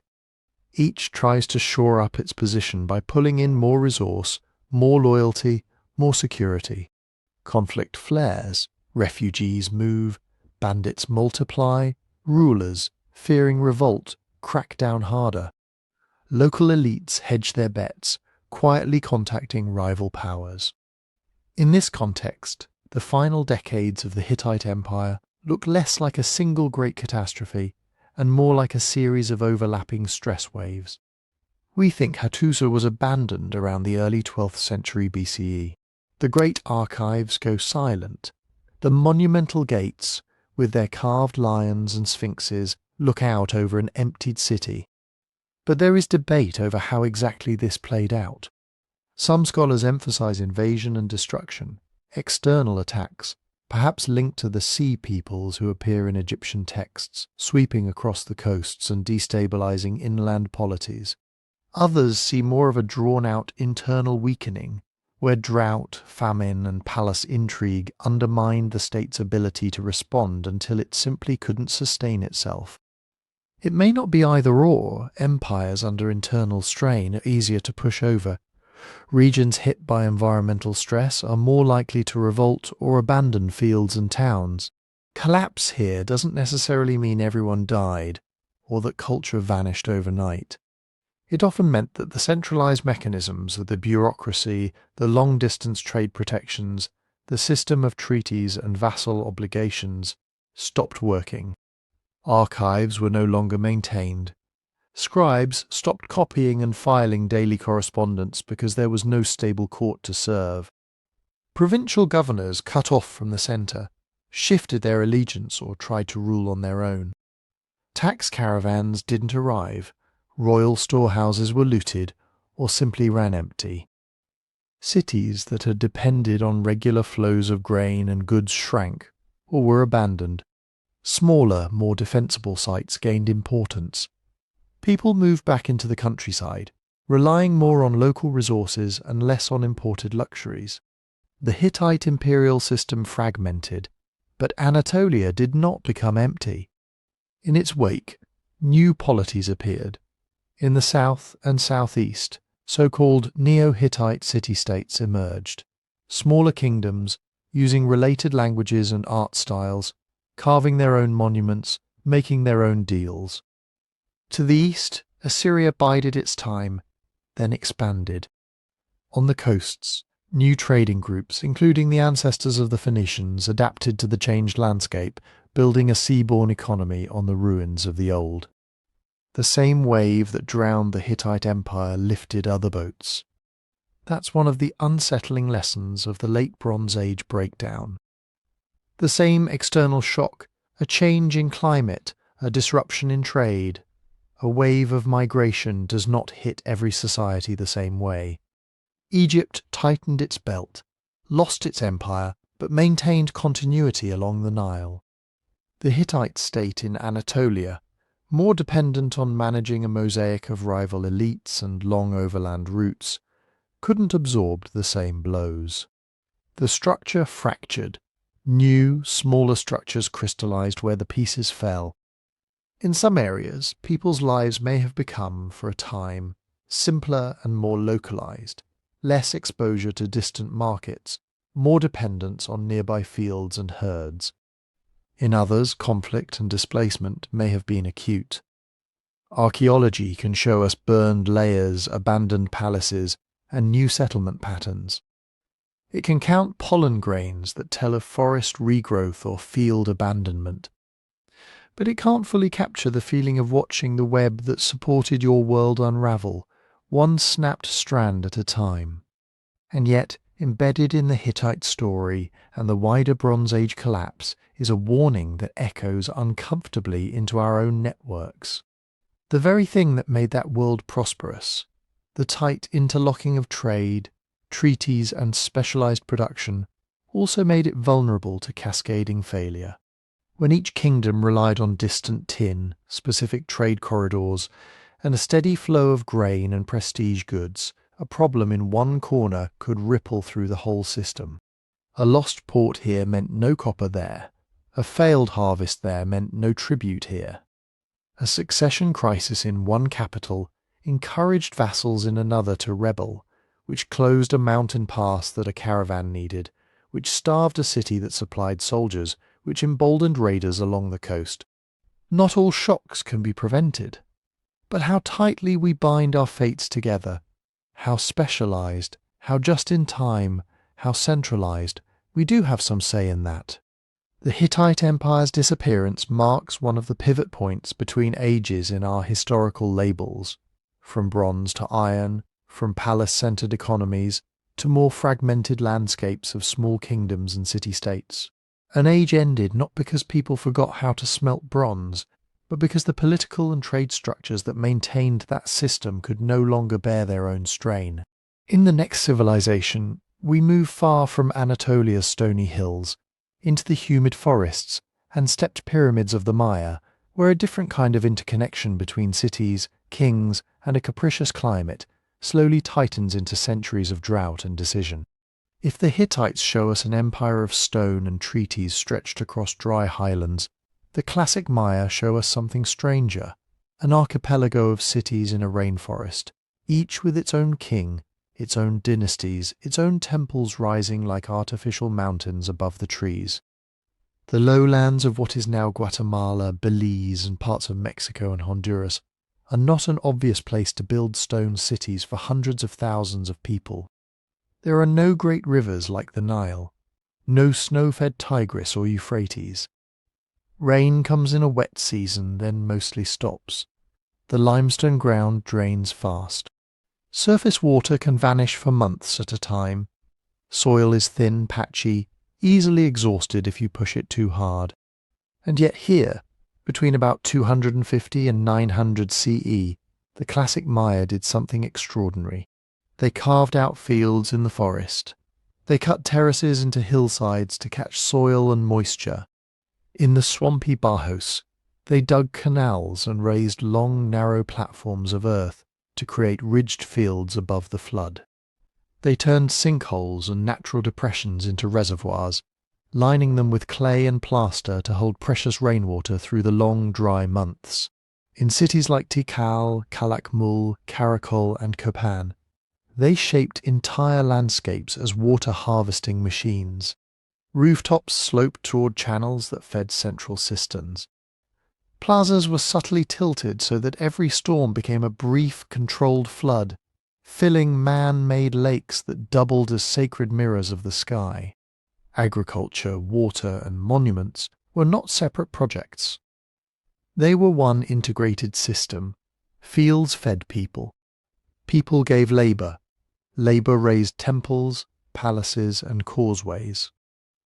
Those massive constructions, in turn, reworked the terrain, redirecting water, defining sacred and political space, creating the stage on which rulers could appear as mediators between humans and the gods who controlled rain and maize. Unlike Egypt's relatively unified kingdom or the Hittites' great king system, the classic Maya world was made up of many city-states.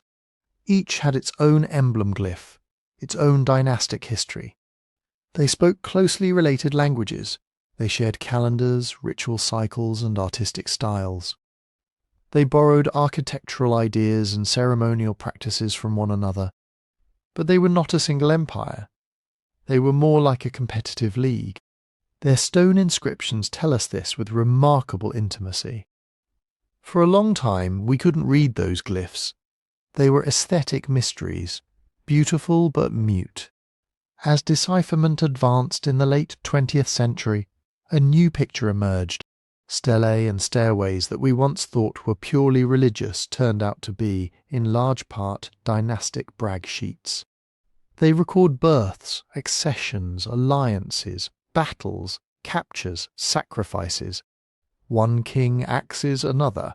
A rival lord is bound, is burned, is scattered. A princess from one royal house is married into another city, cementing a temporary peace or forming a new bloc against a shared enemy. Names snake through the centuries. Tikal and Calakmul as superpowers locked in cycles of hostility and alliance, their influence beating outward into smaller centres.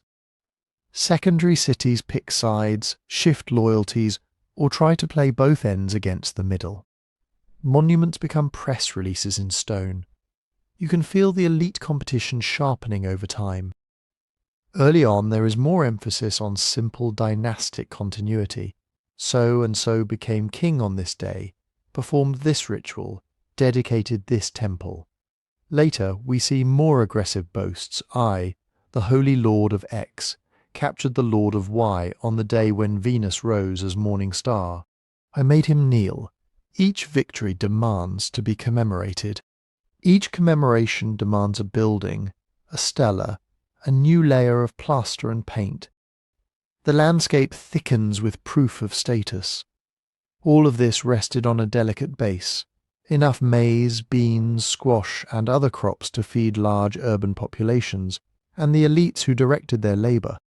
For centuries the system worked, well enough at least, for cities to grow, for palaces to expand, for dynasties to weave ever more intricate webs of alliance. Then, over the course of the 8th and 9th centuries, something shifted. For a long time people talked about a sudden Maya collapse, a mysterious vanishing where cities were abandoned overnight, swallowed by the jungle. Archaeology has been steadily dismantling that picture. The inscriptions don't just stop in one year everywhere. They taper off at different times in different regions. Some polities falter in the late 700s. Others keep carving monuments into the 800s, or even beyond. Excavations show similar variation. In some sites you can trace a clear downturn. Fine pottery disappears, public architecture stops being maintained, elite compounds are repurposed. In others there is relative continuity, with population shifting but not vanishing. The collapse looks less like a single fall and more like a long, uneven thinning. Cities lose people. Peripheral zones are abandoned first. Central plazas see less traffic, fewer ceremonies, less cleaning and repair.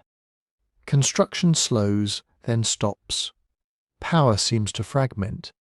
Commoners may retreat to smaller villages or farmsteads, closer to fields, further from the demands of kings. Over the same centuries, climate records from lake sediments, speleothems in caves, and even coral cores off the Yucatan coast tell a parallel story. Grain by grain, drop by drop, the data hint at a series of drought episodes, especially between roughly 750 and 900 CE. Not a permanent desertification, not the total failure of rain, but repeated, multi-year periods when rainfall dropped below what people had come to expect, in a landscape already pushed close to its limits. These weren't all or nothing events. Some regions were hit harder than others. Some years were merely bad, some decades strung bad years together.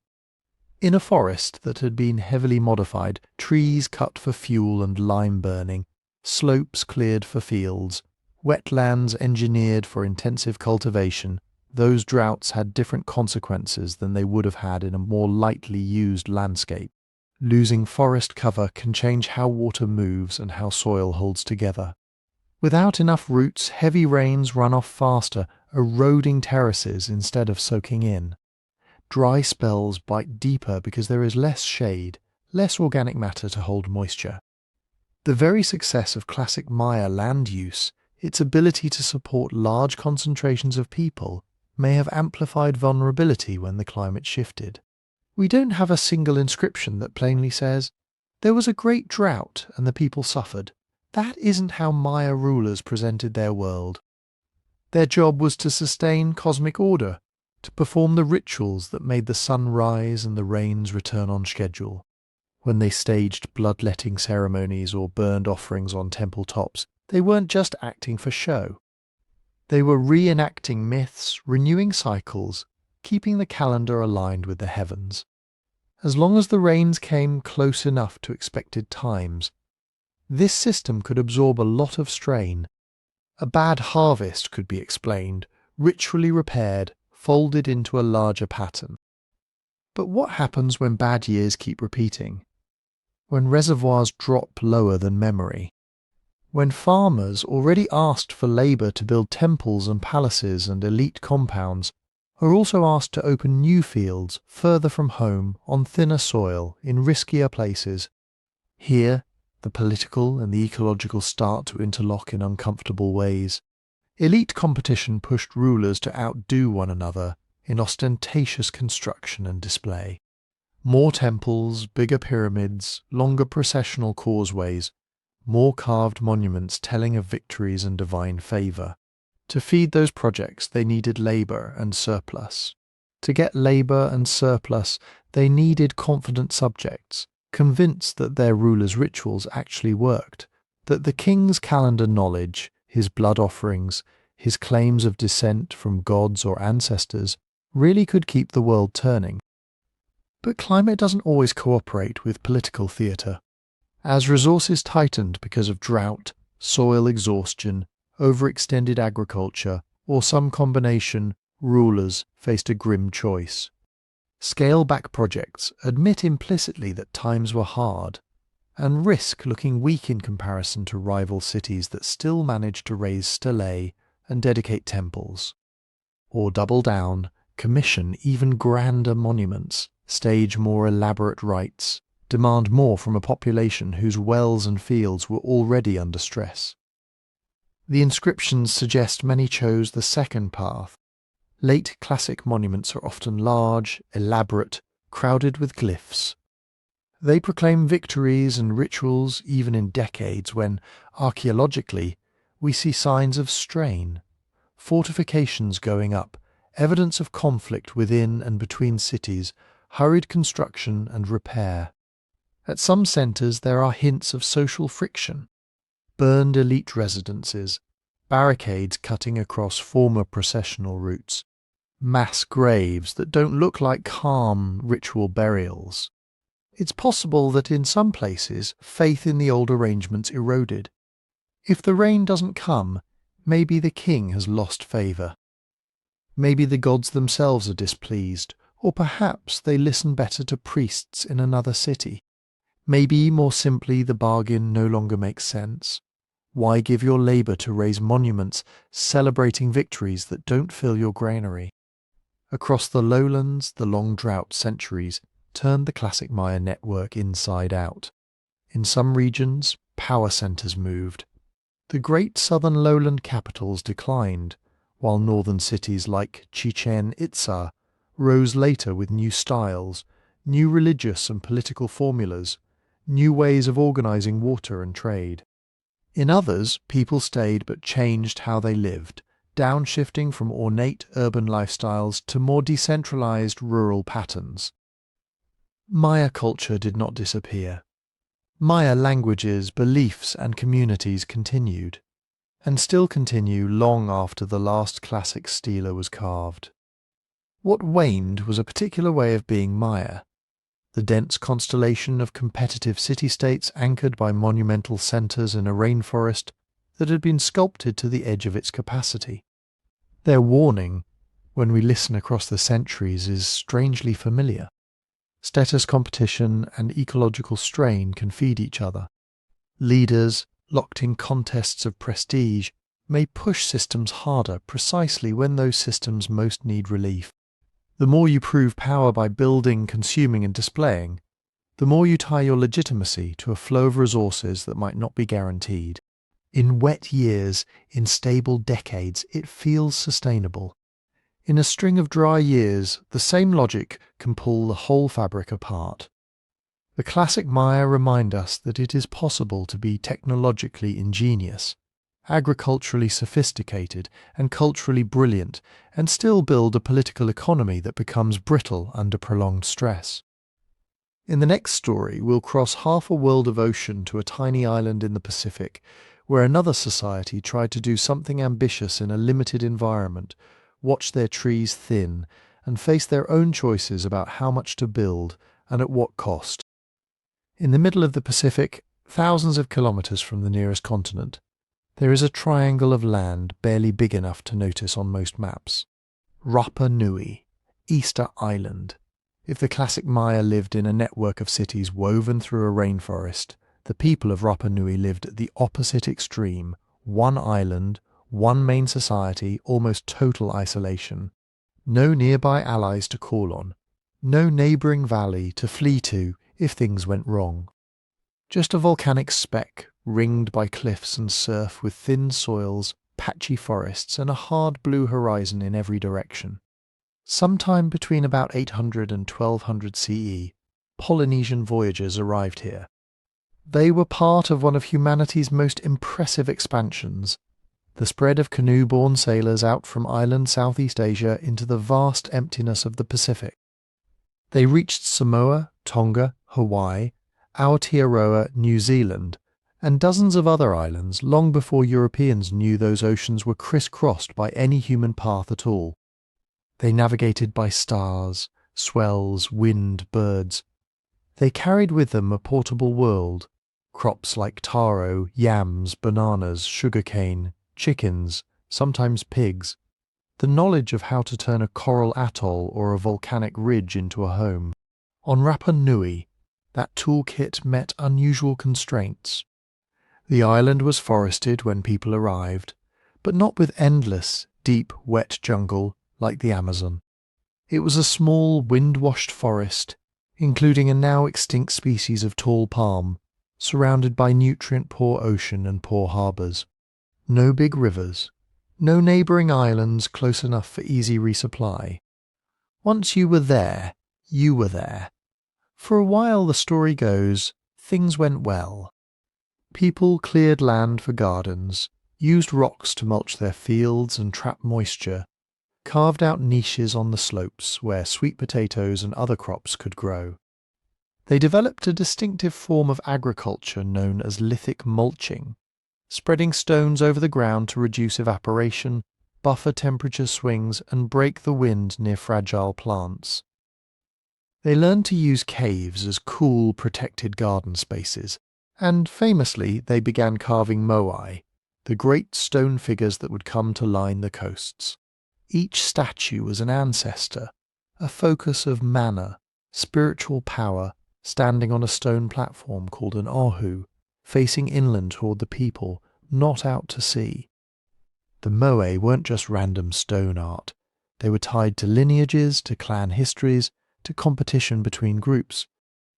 Bigger statues, more elaborately carved top knots and platforms. That was one way to say, our ancestors are strong, our lineage is powerful, our claims to this land and these resources are legitimate.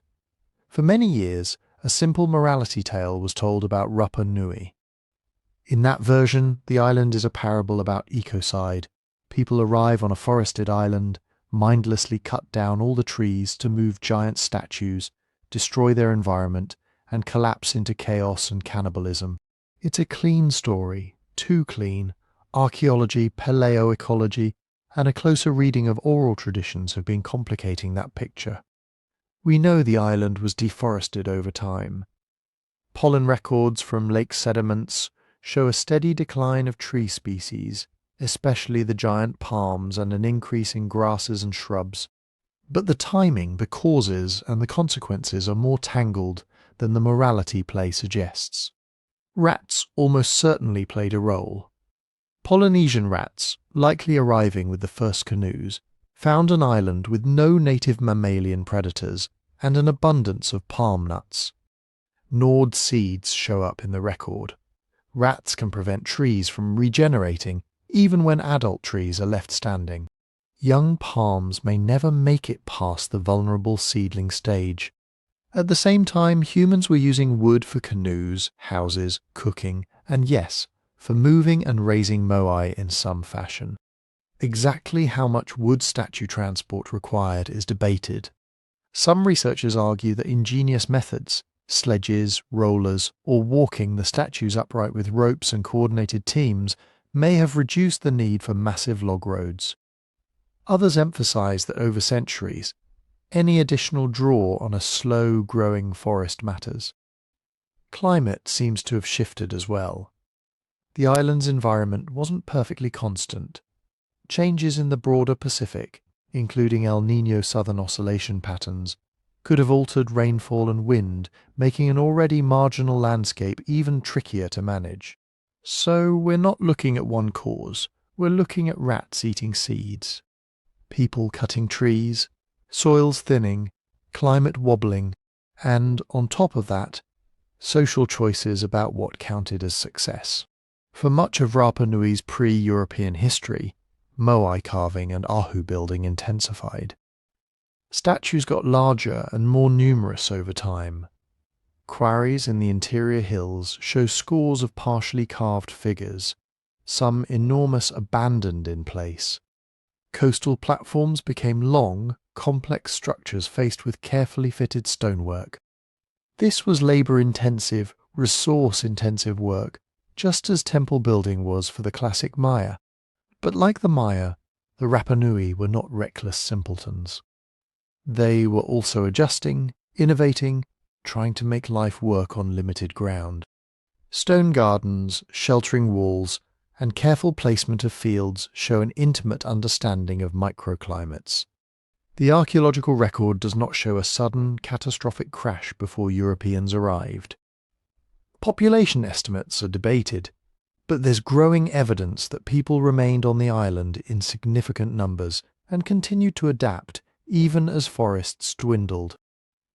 What we do see is a change in how society expressed identity and status. At some point, likely in the centuries before Europeans arrived, though exact dates are still argued, the moai tradition seems to wane. Many statues were toppled, probably by people on the island themselves, rather than some outside force. New rituals emerged or intensified, especially the so-called birdman cult centered on Orongo, a ceremonial village on the edge of a sea cliff. Instead of monumental ancestor figures guarding the coast, power contests shifted to annual competitions to retrieve the first sooty tern egg from an offshore islet. Champions who succeeded won prestige for their clan. In other words, when the old framework for status, bigger statues on bigger platforms, became harder to sustain in a deforested, resource-tight landscape, Rapa Nui seems to have experimented with different ways of organizing power and ritual. The story isn't just about collapse, it's also about transformation. Then, in the early 18th century, another layer of catastrophe arrived from beyond the horizon. European ships found the island. With them came diseases to which the Rapa Nui had no prior exposure. As with so many indigenous societies, epidemics followed contact, depopulating communities, breaking chains of knowledge transmission, leaving gaps that are hard to reconstruct. Later, in the 19th century, Peruvian slave raids tore hundreds of islanders away, including many of the remaining cultural specialists, priests, navigators, elders. Most of those taken never returned. Missionary activity, land seizures, and the introduction of new economic patterns added further disruption. By the time outsiders started writing down versions of Rapa Nui's oral history, they were hearing from a society that had already been battered by disease, slavery, and dispossession. This makes it difficult to draw straight lines backward. When we see toppled Moai, are we seeing internal conflict before Europeans? Ritual changes after contact? Acts of resistance in the colonial period? Perhaps some of each in different places and times. What is clear is that the tidy, they cut the trees, they died out story doesn't do justice to the resilience and complexity of the people who lived there. They did not vanish. Their descendants still live on Rapa Nui today, still speak their language, still negotiate the meaning of ancestors and statues and land under the shadow of tourism and global attention. Their warning, like that of the classic Maya, is quieter and more unsettling than a simple fable. On a bounded island with no frontier to push into, no new valley to clear, every choice about resources ricochets through the whole system. How much forest you keep, how much labour you pour into monuments versus food, how you define status and legitimacy when there is only so much land, so much soil, so much wood. When identity is tied to projects that may no longer be sustainable, societies have to decide, change the projects or double down and fight over what's left. On Rapa Nui we can glimpse both paths. For a time, Moai building flourished. Later, other rituals and competitions took its place. Layered over all of this came the far harsher disruptions of colonial contact, reminding us that internal strain and external shocks often interact, rather than one neatly replacing the other. Looking back from our own world, which is beginning to feel more like an island than a limitless frontier, Rapa Nui feels uncomfortably familiar. Finite resources, power expressed through visible consumption and construction. A need to renegotiate what counts as prestige when old habits press too hard on limited ground. In the final story, we'll climb from sea level to the thin air of the Andes, to another society that tried a bold experiment in a harsh environment, Tiwanaku, and think about what all these warnings from stone circles to lost islands might be saying to us now. And if you've stayed with this journey through sleeping history, you can quietly tap like or leave a comment about where in the world you're listening from. It helps other late-night travellers find their way here, and lets these old, fragile stories keep circulating a little longer. High above sea level, where the air thins and the horizon sharpens, there is a lake that looks almost impossible. Lake Titicaca. It's so high, over 3,800 metres, that by all rights you'd expect a frozen wasteland. But it isn't. The water buffers temperatures. The lake exhales warmth at night, softens the bite of frost, and turns the surrounding basin into something rare in the high Andes, a place where people can actually grow things. Around this lake, about 1,500 years ago, a civilization took shape that tried to turn altitude from a problem into an advantage. Tiwanaku. If Rapa Nui was an experiment on an island in the ocean, Tiwanaku was an experiment on an island in the sky. The people here faced extreme conditions. The growing season was short. Nights could drop below freezing, even after warm days. Rainfall shifted with broader climate patterns across the Andes and Amazon. The margin for error was tight, so Tiwanaku's people did something remarkable. They redesigned the landscape across the Altiplano. They built raised field agriculture systems, what archaeologists often call waru. Imagine long, low earthen platforms running like ribs across the land, separated by water-filled canals. The fields sat slightly above the natural ground level. The canals weren't just for irrigation, they were thermal buffers. During the day, sunlight warmed the water. At night, as air temperatures plunged toward freezing, that stored heat rose, wrapping the crops in a thin, protective layer of slightly warmer air. The canals could also trap nutrient-rich sediment, support fish and aquatic plants, and manage excess water during heavy rains. It was engineering aimed not at conquering nature, but at partnering with it in a very specific, high-altitude way. Experiments recreating waru in the modern Andes have shown that they can significantly reduce frost damage and increase yields even under harsh conditions. Tiwanaku may have spread these systems across tens of thousands of hectares. From the air in certain seasons you can still see the ghostly patterns of ridges and channels curling around the lake like fingerprints. Around their capital near the southern shore of Lake Titicaca, they built stone architecture that seems almost deliberately monumental without being ostentatiously tall.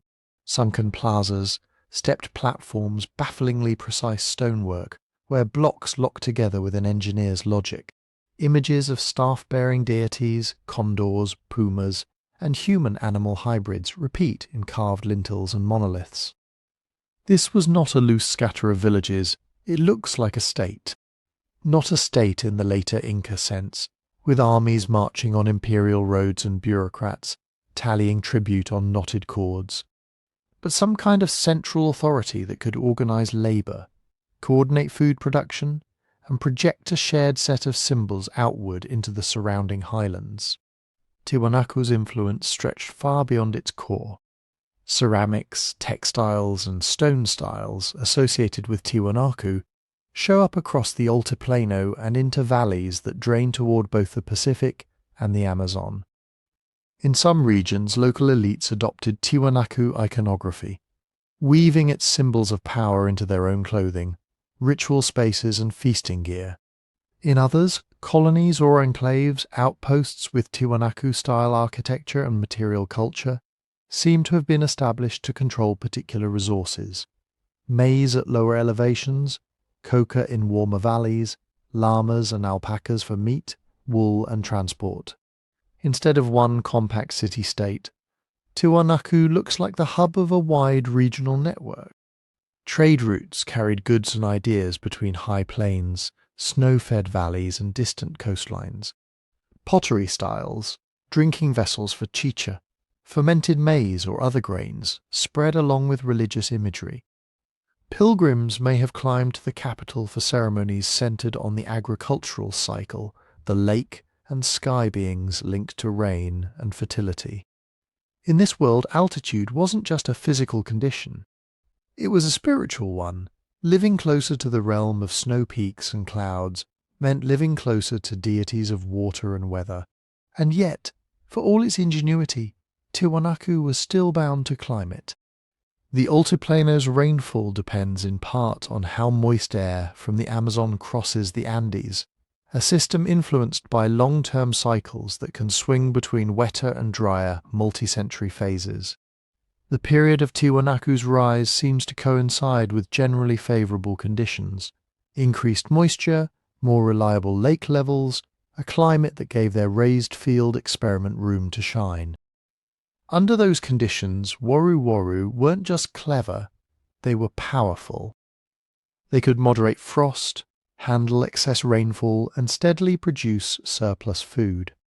Surplus that could be stored, redistributed, and used to feed workers building monuments or maintaining distant colonies.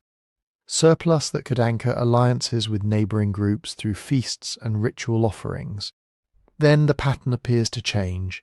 Paleoclimate records, sediment cores, lake levels, ice data suggest that around the 10th and 11th centuries CE, the region shifted into a drier phase.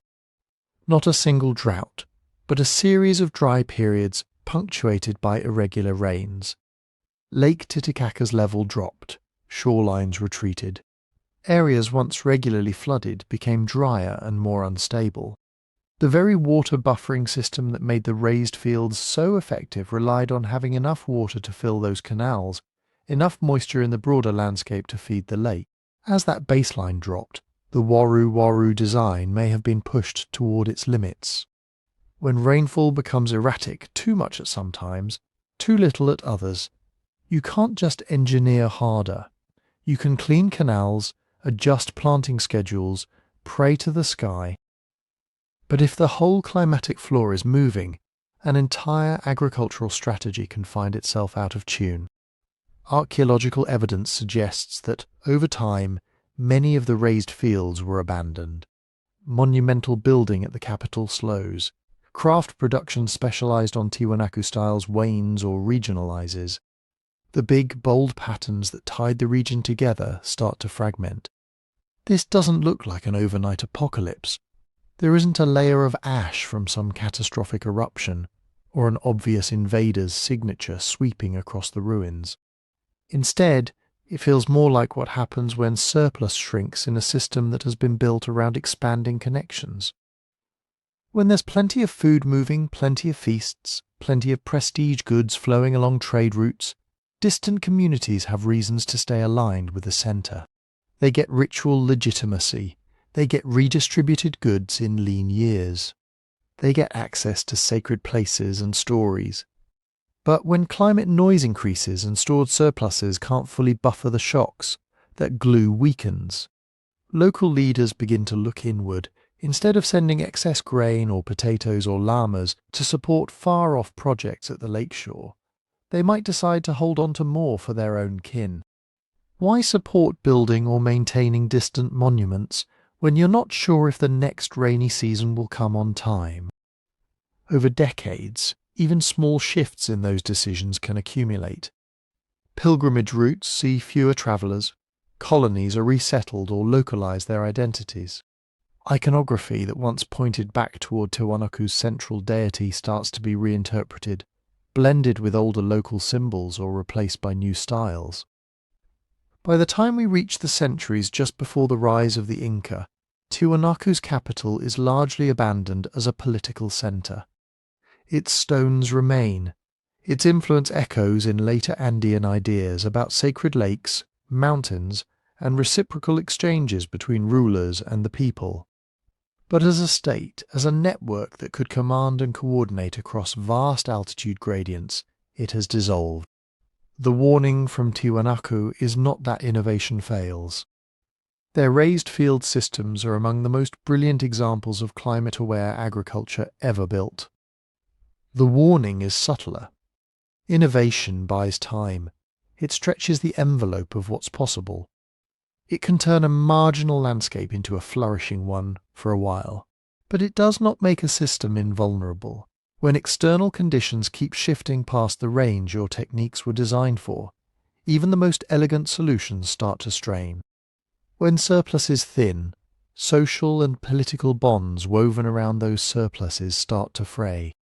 Looking back across all these stories, Göbekli Tepe's stone circles, Çatalhöyük's roof doors, Suma's irrigation, the Indus drains, Minoan harbours, Egyptian floodplains, Hittite roads, Maya reservoirs, Rapa Nui's stone gardens, Tiwanaku's raised fields, a pattern emerges. Civilizations don't just rise because they find clever ways to extract more from their environments. They rise because they build systems of meaning, status, and power on top of those techniques, and they become brittle when those systems can't or won't adapt as the underlying conditions change. Climate volatility, water swings, soil wear, forest loss. Each society met these in its own way, with its own blend of technology and ritual, hierarchy and cooperation. None of them were stupid. None of them were destined to fail at a set date. But all of them lived in feedback loops between environment and choice. We do too. We live with dams and data centers instead of canal gods and hilltop shrines. But the logic is the same. We build elaborate systems on assumptions about stable rain, predictable rivers, manageable heat. We tie our status and comfort to projects that burn resources, move earth, and reshape coastlines. We tell ourselves stories about why this is normal, why it will keep working. The old civilizations can't tell us exactly what will happen next. Their droughts were not our warming, their plagues were not our supply chains, but they can whisper a shared caution if we're quiet enough to listen while we drift towards sleep. Pay attention to the volatility underneath your comforts. Notice when your systems start needing more and more complexity just to stand still. Ask what happens when the surplus that keeps everything glued together begins to shrink. And remember that, again and again, humans have been capable of both stubborn denial and startling reinvention. If you're still here, somewhere between awake and dreaming, you can gently tap like, or subscribe if you'd like more long, quiet journeys through deep time. And if you feel like adding your thread to this long human tapestry, you can leave a comment with where in the world you're listening from, and what time it is there right now. It's a small way of reminding ourselves that, across all these ancient experiments, we are one more civilization, making choices together on our own fragile island in the sky.